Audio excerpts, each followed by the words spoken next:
Hay fuerzas en el mundo ante las que las personas, al parecer, no pueden más que resignarse. El tiempo no fluye hacia atrás, la muerte es inevitable y la manzana siempre caerá al suelo. Pero resulta que los físicos ya tienen muchas maneras de mantener un objeto en el aire sin soporte mecánico. Vamos a verlas. Parecería que contrarrestar la fuerza de gravedad usando magnetismo es muy fácil. Pero en realidad, crear un equilibrio estable ya no es tan sencillo. El teorema de Earnshaw prohíbe que los paramagnéticos y ferromagnéticos estáticos generen una levitación estable sin condiciones adicionales. Si giras dos imanes permanentes, aunque sea en un ángulo muy pequeño, se orientarán entre sí con los polos opuestos enfrentados. Por suerte, existen varias maneras de evitar esta prohibición. Una de ellas es colocar un diamagnético en un campo magnético. A diferencia de un paramagnético, este se magnetiza no a lo largo del campo externo, sino en dirección opuesta, y nada le impide mantenerse suspendido de manera estable en el aire. Y cuando hay pequeñas desviaciones de la posición de equilibrio, el propio campo del diamagnético puede ajustarse para devolverlo al equilibrio. No es difícil encontrar un diamagnético. Este comportamiento es característico de muchas sustancias, incluyendo compuestos orgánicos. Entonces, en campos lo suficientemente fuertes, incluso los seres vivos pueden levitar. Se conocen experimentos en los que, con una inducción de campo de decenas de teslas, se logró hacer levitar ranas y ratones. De manera similar, se puede lograr una levitación estable usando materiales superconductores, que al enfriarse mucho, pierden completamente la resistencia eléctrica.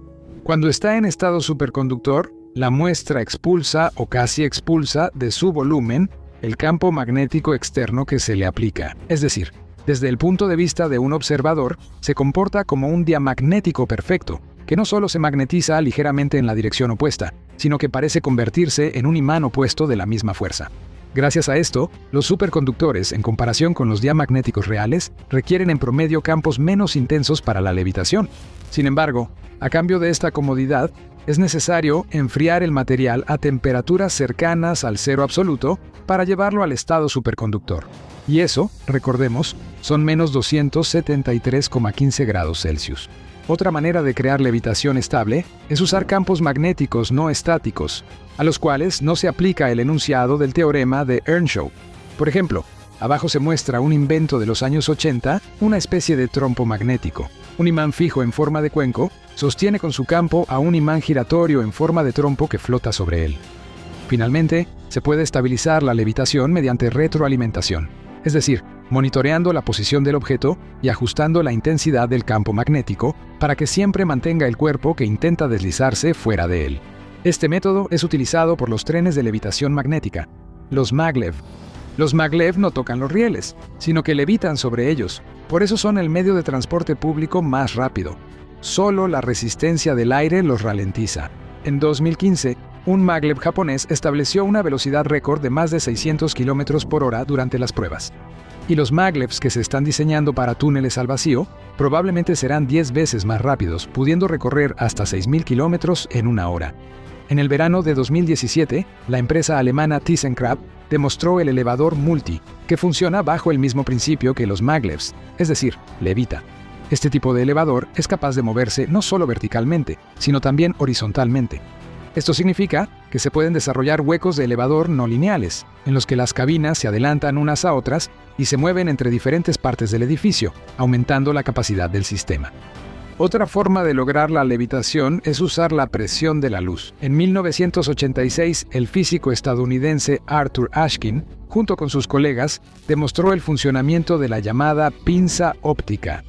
Si intentas manipular objetos del micromundo, como células, proteínas, moléculas y partículas aún más pequeñas, con unas pinzas convencionales, es poco probable que tengas éxito. La herramienta mecánica es demasiado tosca para esto, y solo destruiría el sistema que se está investigando. El científico tuvo la idea de reemplazar las palancas mecánicas por un haz láser intenso, que mediante la presión de la luz, sostiene partículas microscópicas sin afectar su estructura interna. Para lograr la levitación del objeto en unas pinzas así, el haz láser se enfoca a través del objetivo de un microscopio. Como resultado, el haz forma una cintura, un estrechamiento donde la intensidad aumenta bruscamente desde los bordes del haz hacia su centro. El desarrollo de Ashkin jugó un papel importante en la investigación de muchos procesos biológicos, en particular de las máquinas moleculares, por cuyos estudios se otorgó el Premio Nobel de Química en 2016 Centennial. Incluso, con la ayuda de pinzas ópticas, los científicos pudieron observar cómo la molécula de quinesina camina sobre la superficie de la muestra. Esta es la imagen que en las redes sociales suelen titular: así es como se ve la felicidad. La molécula de la proteína miosina camina por el filamento de actina, llevando consigo una esfera de endorfina hacia la parte interna de la corteza oscura del cerebro, responsable de la felicidad. Pero, como ya se habrán dado cuenta, esto está muy lejos de ser cierto. No es miosina, sino quinesina. Y no sobre la actina, sino sobre los microtúbulos de tubulina. Y no una bola de endorfina, sino una bolsa con proteínas de los ribosomas. Y no en la corteza oscura, sino dentro de la célula.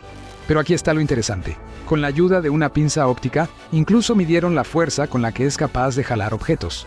Para esto, los investigadores unieron el extremo de la molécula a una esfera microscópica suspendida en una trampa óptica y midieron qué tanto la molécula podía alejar la esfera de su posición de equilibrio. Y en uno de los proyectos rusos, desarrollaron una instalación combinada que une un bisturí láser y una pinza. Con esta instalación, los científicos pudieron cortar la membrana del embrión en las primeras etapas de la división y extraer con la pinza el corpúsculo polar, cuyo estudio permite evaluar el estado del embrión, en particular, las anomalías genéticas. Y los científicos estadounidenses aprendieron a crear hologramas tridimensionales y a color, iluminando una pequeña partícula que movían con una pinza óptica a una velocidad de casi 2 metros por segundo. Gracias a la persistencia de la visión humana, el rastro de luz se fusionaba en una sola imagen a color.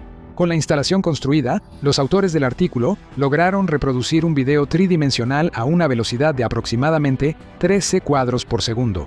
Cada cuadro, en este caso, consistía en más de 16.000 puntos de color y el parpadeo de la imagen era prácticamente imperceptible para el ojo desnudo. Además, los científicos obtuvieron imágenes más complejas al aumentar el tiempo de exposición hasta 1 minuto. Otro tipo de levitación es la acústica.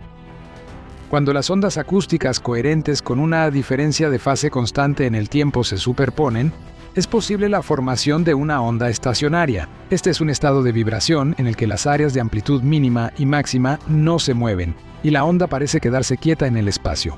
Así se forman áreas estáticas de alta y baja presión. Esto se puede usar para la levitación, colocando un objeto que no supere el tamaño de la longitud de onda en las áreas de mínima presión. La presión aumentada alrededor lo mantendrá suspendido y lo estabilizará frente a pequeños desplazamientos laterales. Si se cambia suavemente la fase y la amplitud de las ondas sonoras, se puede modificar la ubicación y la profundidad de los pozos acústicos, y de esta manera hacer que los objetos no solo floten en el aire, sino que también se desplacen en el espacio. Así, en enero de este año, ingenieros japoneses mostraron un dispositivo en el que un globo controlado por emisores ultrasónicos se convirtió en una interfaz de entrada y salida. Los experimentadores siguen luchando actualmente con las limitaciones técnicas de la levitación acústica. Hace un par de años, ingenieros británicos enseñaron a su dispositivo a rodear obstáculos colocando una placa estructurada frente a los emisores, con cavidades de un tamaño comparable a la longitud de onda. Por eso, la fase de cada una de las ondas cambia de tal manera que, al sumarse entre sí, el campo sonoro resultante rodea la zona cerca de los emisores.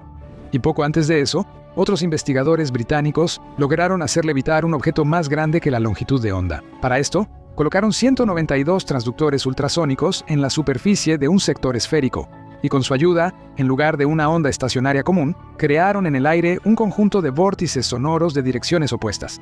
Esta configuración del campo sonoro pudo sostener una bolita de poliestireno de un diámetro de 1,6 centímetros, casi el doble de la longitud de onda. Finalmente, un tercer grupo de ingenieros británicos, en la primavera de 2020, organizó el control y la levitación mediante movimientos de la mano. La información sobre su posición era leída por un sensor infrarrojo y transmitida a las matrices de emisores ultrasónicos. En respuesta, estos últimos ajustaban las ondas emitidas y movían la esfera flotante siguiendo la dirección que indicaba el dedo. Para la demostración, los investigadores presentaron un prototipo de máquina de juego que requería que el jugador guiara la esfera a través de aros. Para la levitación, se pueden adaptar no solo las oscilaciones que se propagan por el aire, sino también las vibraciones de objetos sólidos. De manera similar, se puede hacer levitar una capa de líquido viscoso sobre una capa de aire. Si la base sobre la que se encuentra el recipiente se balancea rápidamente, las fuerzas vibratorias que aparecen impiden la formación de gotas en la superficie inferior del líquido, y este deja de escurrirse hacia abajo por efecto de la gravedad. En septiembre de 2020, físicos franceses descubrieron que de esta manera no solo se puede hacer que el líquido flote en el aire, sino también usar su superficie inferior para navegar, exactamente igual que la superior. Y enviaron pequeños barquitos a navegar por el lado opuesto del agua. Los barquitos invertidos imitaban de manera especular el comportamiento de los objetos que navegaban de la forma habitual por la superficie superior del estanque levitante. Y como última ilustración, vamos a ver estas imágenes de metalurgia por levitación que mostramos en uno de nuestros episodios anteriores. Como pueden ver, en el mundo moderno la levitación se ha vuelto casi algo cotidiano. Ya se ha consolidado como una herramienta para el trabajo científico y técnico, como base para el transporte y como una forma de entretenimiento.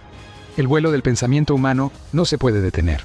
Y lo más probable es que en los próximos años veamos la realización de nuevas ideas para flotar en el aire. O tal vez algunas ideas nos las sugieran civilizaciones del pasado. En cualquier caso, sin duda se lo mostraremos todo. Activen las notificaciones para no perderse nada. Nos vemos en Cramola.